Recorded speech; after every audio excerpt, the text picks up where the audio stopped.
ಸನ್ಮಾನ್ಯ ಬಂಧುಗಳೇ, ನಾನು ಕುಳಿತುಕೊಂಡೇ ಎರಡು ಮಾತು ಕೃತಜ್ಞತಾ ರೂಪದಲ್ಲಿ ಆಡುವುದಕ್ಕೆ ತಮ್ಮ ಅನುಮತಿಯನ್ನು ಯಾಚಿಸ್ತಾ ಇದ್ದೇನೆ. ಹೃದಯ ತುಂಬಿ ಬಂದಿದೆ, ಸಹಜವೇ.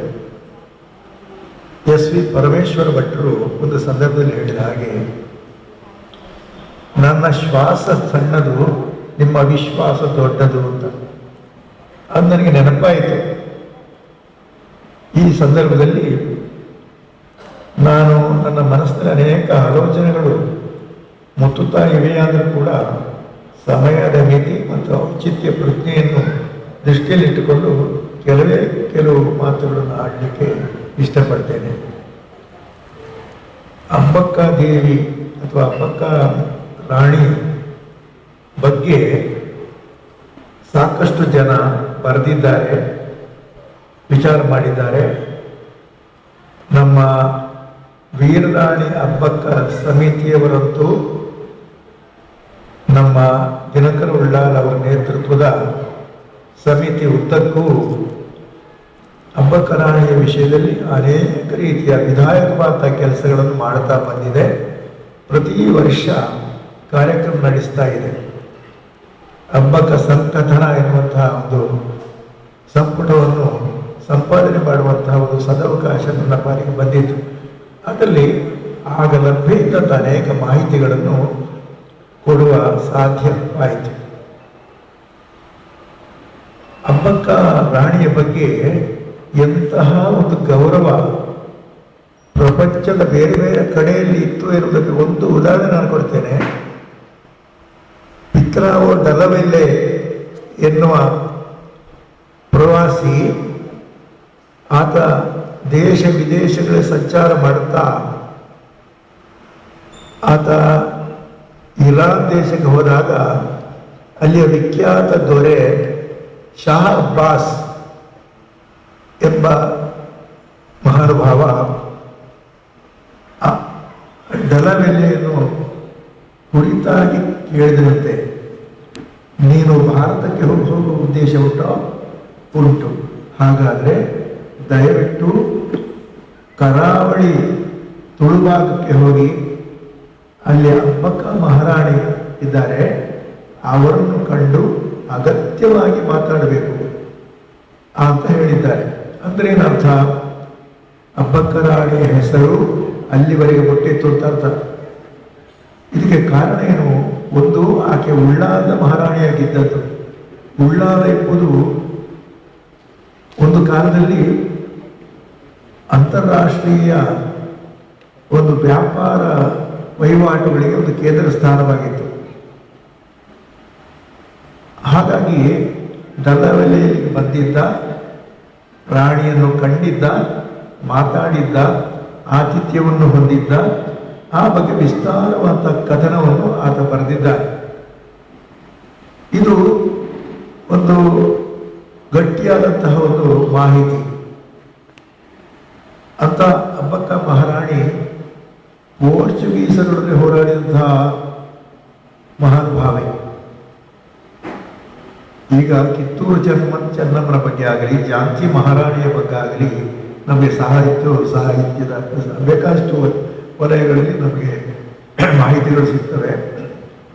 ಆದರೆ ಅಬ್ಬಕ್ಕ ರಾಣಿ ಇವರೆಲ್ಲರೂ ಭಾರತಕ್ಕೆ ಬರುವುದಕ್ಕೆ ಮೊದಲೇ ವಿದೇಶಿ ಆಕ್ರಮಣರಾದಂತಹ ಆಕ್ರಮಣಕ ಮನೋವೃತ್ತಿಯ ಬಿಳಿ ತೊಗಲಿನ ಆ ಪೋರ್ಚುಗೀಸರನ್ನು ಹೊಡೆದಿಟ್ಟುವುದಕ್ಕೆ ಸಕಲ ರೀತಿಯ ಸನ್ನಾಹಗಳು ಮಾಡಿದ ಅನೇಕ ಯುದ್ಧಗಳಾಗಿವೆ. ಕೆಲವು ಸರ್ತಿ ಅವಳಿಗೆ ಸ್ವಲ್ಪ ಸೋಲಿನ ಹಾಗೆ ಅನುಭವ ಆಗಿರಲಿಕ್ಕೆ ಸಾಕು. ಆದರೂ ಹಿಮ್ಮೆಟ್ಟದೆ, ಹಿಂಜರಿಯದೆ ತನ್ನ ಗಂಡ ಒಂದು ಸಂದರ್ಭದಲ್ಲಿ ತನ್ನ ಮನಸ್ಸಿಗೆ ವಿರೋಧವಾಗಿ ಆತ ಪೋರ್ಚುಗೀಸರ ಒಂದು ಸಹವಾಸವನ್ನು ಇಷ್ಟಪಟ್ಟಿದ್ದರೂ ಕೂಡ ಗಂಡನಲ್ಲಿ ವಿರೋಧವನ್ನು ಕಟ್ಟಿಕೊಂಡರೂ ಅಡ್ಡಿಯಿಲ್ಲ. ಒಂದು ನೈತಿಕ ದೃಷ್ಟಿಯಿಂದ ಸ್ವಾತಂತ್ರ್ಯಕ್ಕೋಸ್ಕರವಾಗಿ ಪಣತೊಟ್ಟು ಹೋರಾಡಬೇಕು ಎನ್ನುವಂತಹ ಸರ್ವಪ್ರಥಮ ಸ್ವಾತಂತ್ರ್ಯ ಹೋರಾಟ ಮಹಿಳೆ ಆಕೆ. ದುರ್ದೈವವಶಾತ್ ಆಕೆಯ ಬಗ್ಗೆ ನಮ್ಮ ರಾಜ್ಯದ ಮಟ್ಟದಲ್ಲಿ ಕೂಡ ಮಾಹಿತಿಗಳು ಒದಗಲಿಲ್ಲ. ದೇಶದ ಮಟ್ಟದಲ್ಲಿ ಹೋಗಲಿ, ನಿಜವಾಗಿ ದೇಶದ ದೃಷ್ಟಿಯಿಂದಲೂ ಕೂಡ ಅಮೋಘವಾದ ಸಾಧನೆಯನ್ನು ಮಾಡಿದಂಥ ಆಕೆಯನ್ನು ಕುರಿತು ದೇಶದ ಮಟ್ಟದಲ್ಲಿಯೇ ಅವಳ ಹೆಸರಲ್ಲಿ ಸನ್ಮಾನ, ಸತ್ಕಾರ ಅಥವಾ ಬೇರೆ ಬೇರೆ ರೀತಿಯ ವಿಷಯಗಳು ನಡೀಬೇಕಾಗಿತ್ತು.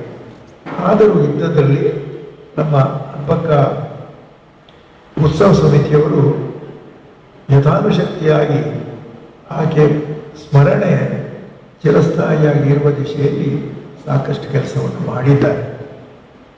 ಇದರಲ್ಲಿ ಮುಖ್ಯವಾಗಿ ನಮ್ಮ ದಿನಕರ ಉಳ್ಳಾಲರವರು, ಮಾಜಿ ಶಾಸಕರಾದ ಶ್ರೀಯುತ ಜಯರಾಮ್ ಶೆಟ್ಟರವರು, ಭಾಸ್ಕರ್ ರೈಗಳು ಮೊದಲಾದ ಅನೇಕರು ಇದರಲ್ಲಿ ಬಹಳ ಮನಸ್ಸು ಕೊಟ್ಟು ಸಕ್ರಿಯವಾಗಿ ಕೆಲಸ ಮಾಡಿ ಅಂಬಕ್ಕನ ಸ್ಮರಣೆ ಊರ್ಜಿತವಾಗಿ ನಿಲ್ಲುವ ಹಾಗೆ ಮಾಡಿದ್ದಾರೆ. ಸದ್ಯಕ್ಕೆ ನಮ್ಮ ಮಟ್ಟಿಗೆ ಸಾಕಾದರೂ ಕೂಡ ಇನ್ನಷ್ಟು ವಸ್ತುನಿಷ್ಠವಾಗಿ, ಇನ್ನಷ್ಟು ಬಲಿಷ್ಠವಾಗಿ ಈ ಕೆಲಸ ಸಾಗಬೇಕಾಗಿದೆ. ಒಂದು ಕೆಲಸ ಸ್ವಲ್ಪ ಶ್ರಮಸಾಧ್ಯವಾಗಿ ಇದ್ರೂ ಕೂಡ ಪ್ರಯತ್ನ ಪಟ್ಟರೆ ಮಾಡಬಹುದಾದಂಥ ಒಂದು ಕೆಲಸ ಅಂತಂದರೆ ನಮ್ಮ ರಾಷ್ಟ್ರ ಭಾಷೆಯ ಅಂತ ಹಿಂದಿಯಲ್ಲಿ ಅಂಬಕ್ಕಾದೇವಿಯ ಚರಿತ್ರೆ ಮತ್ತು ಸಾಧನೆಗಳನ್ನು ಸಾಕಷ್ಟು ವಿಸ್ತಾರವಾಗಿ ವಿವರಿಸುವಂಥ ಗ್ರಂಥ ರಚನೆ ಆಗಬೇಕು. ಈಗಲೇ ಆಗಬೇಕು ಅಂತಲ್ಲ, ಅದು ಆಗಬೇಕಾಗಿದೆ. ಅಷ್ಟು ಮಾತ್ರ ಅಲ್ಲ, ಈಗ ಅನೇಕ ವಿಚಾರಗಳಲ್ಲಿ ನಮ್ಗೆ ಏನಾಗ್ತದೆ ಅಂದರೆ ನಮ್ಮ ತುಳುನಾಡಿನ ಬಗ್ಗೆ ಇರುವ ವಿಚಾರಗಳ ಬಗ್ಗೆ ಆಗಲಿ, ಭಾಷೆಯ ಬಗ್ಗೆ ಆಗಲಿ, ಸಾಹಿತ್ಯದ ಬಗ್ಗೆ ಆಗಲಿ ಒಂದು ರೀತಿಯ ದಿವ್ಯ ನಿರ್ಲಕ್ಷ್ಯ, ಒಂದು ಅವಜ್ಞೆ, ಇದನ್ನು ನಾವು ಉದ್ದಕ್ಕೂ ಕಂಡಿದ್ದೇವೆ, ಈಗಲೂ ಕಾಣ್ತಾ ಇದ್ದೇವೆ. ಇದು ನಮ್ಮ ದುರ್ದೈವ ಅಂತ ಹೇಳಬೇಕಾಗಿದೆ. ಸಾರಿ.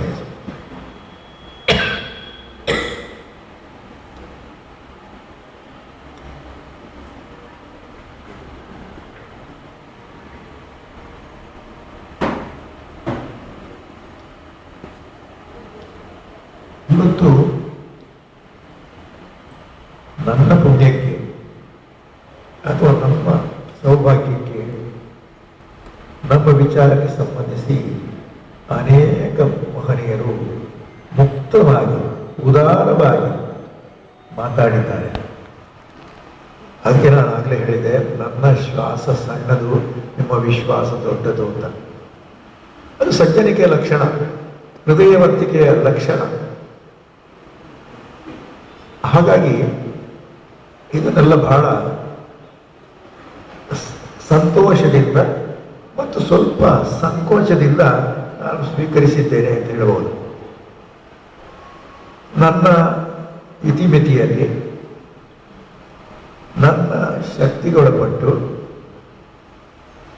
ಸಂಖ್ಯೆಯಲ್ಲಿ ಸ್ವಲ್ಪ ದೊಡ್ಡದಾಗಿದ್ದರೂ ಕೂಡ ಸ್ವಲ್ಪ ವೈವಿಧ್ಯಯುಕ್ತವಾದಂತಹ ಸುಮಾರು 85 ಕೃತಿಗಳನ್ನು ತುಳು ಮತ್ತು ಕನ್ನಡದಲ್ಲಿ ಬರೆಯುವಂಥ ಒಂದು ಯೋಗ ನನಗೆ ಬಂತು.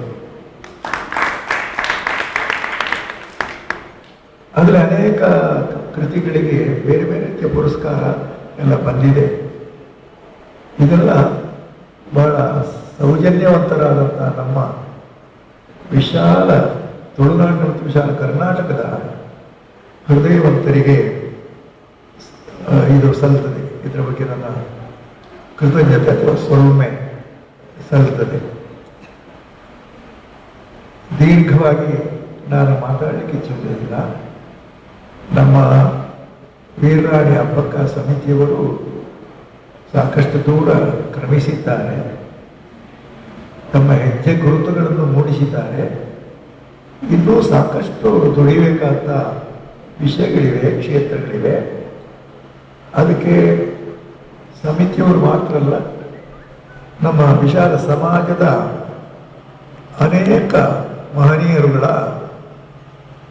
ಮಹಿಳೆಯರ ಅದಕ್ಕೆ ಸಹೃದಯವಾದಂತಹ ಸಹಾಯ ಬೇಕಾಗ್ತದೆ. ಇದೆಲ್ಲ ಒದಗಿ ಬಂದೀತು ದೊಡ್ಡ ಪ್ರಮಾಣದಲ್ಲಿ ಅಂತ ನನಗಂತೂ ಭರವಸೆ ಇದೆ. ಈ ಸಂದರ್ಭದಲ್ಲಿ ನನ್ನ ಬಗ್ಗೆ ಒಳ್ಳೆ ಮಾತುಗಳನ್ನು ಆಡಿದ, ನಾನು ಪ್ರತ್ಯೇಕವಾಗಿ ಹೆಸರು ಹೇಳಲಿಕ್ಕೆ ಹೋಗಿದ್ರೆ ತುಂಬ ಜನ ಮಾತಾಡಿದ್ದಾರೆ.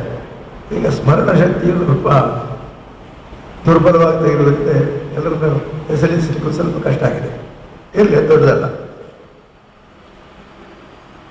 ಮತ್ತೊಮ್ಮೆ ನನಗೆ 80ರವರೆಗೆ ತಕ್ಕ ಮಟ್ಟಿಗೆ ಅರ್ಥಪೂರ್ಣವಾಗಿ ಬದುಕುವುದಕ್ಕೆ ಆಸ್ಪದ ಕೊಟ್ಟು ನನ್ನನ್ನು ಹರಸಿ ಮುನ್ನಡೆಸಿದ ಬದುಕಿನ ಅಧಿದೈವಕ್ಕೆ ನನ್ನ ನಮನವನ್ನು ಸಲ್ಲಿಸ್ತೇನೆ. ನನ್ನ ಮಾತಾಪಿತೃಗಳ ಮತ್ತು ನನಗೆ ಬದುಕಿಗೆ ಬೆಳಕು ತೋರಿಸಿದಂತಹ ಗುರುವರಿಯರುಗಳ ನೆನಪು ಈ ಸಂದರ್ಭದಲ್ಲಿ ನನಗೆ ಆಗ್ತಾ ಇದೆ. ಎಲ್ಲ ಮಹನೀಯ ಚೇತನಗಳಿಗೆ ನನ್ನ ಹಾರ್ದಿಕವಾದಂತಹ ವಂದನೆ, ಅಭಿವಂದನೆ, ಕೃತಜ್ಞತೆಗಳು. ನಮಸ್ಕಾರ.